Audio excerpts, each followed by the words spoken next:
called Luv Like The Ocean. It goes like this. Genevieve wore bird feathers woven into her hair. One day her skin decided it could love them too, and now she's got wings, wonders spun from all those nights we can't quite remember. Always wanted to touch her face, but she never thought girls were made of milk and honey. One day she flew away with Icarus and came home still smoking. Afterwards, she could never quite calm the fever.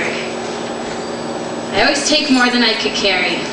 I always bite off more than I can chew. That hand that had always fed me, I took the whole fucking arm off too. I really did. I couldn't be more sorry. I was once, when I was 3, I tried to share the dog's food. He bit a hole in my hand. I could almost see through to the other side. My parents took him away.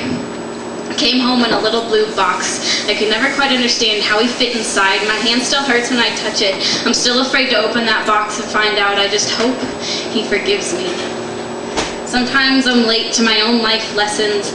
In middle school or in elementary school, we learned how to judge people. In middle school, we learned how not to love. In high school, we learned that we shouldn't judge people and that love is really hard to come by. I most distinctly remember your veins in your hands and your heart beating. When I put my ear to a seashell, I can still hear the waves of your body receding to the ocean. I told you I'd always loved you, and I've never lied, and that was obviously a lie, but we just danced different directions, like the smoke would foxtrot from your lips and kiss to the stars, but they'd always disappeared before it could ask them for a dance. She never stopped telling it to get up there and try again. I admit I should have listened more. It was just easier to slip beneath the surface and watch air bubbles rise.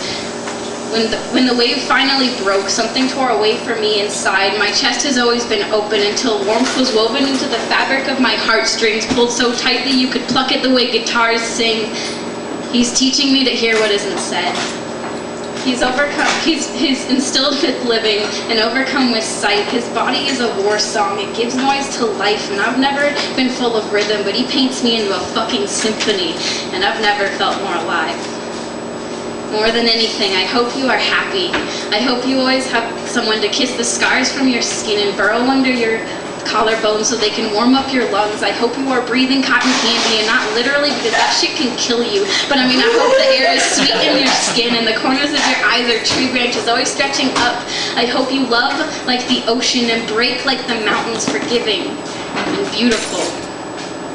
I will never make anything as perfect as that. Something that melts through your bones and lives in your heart.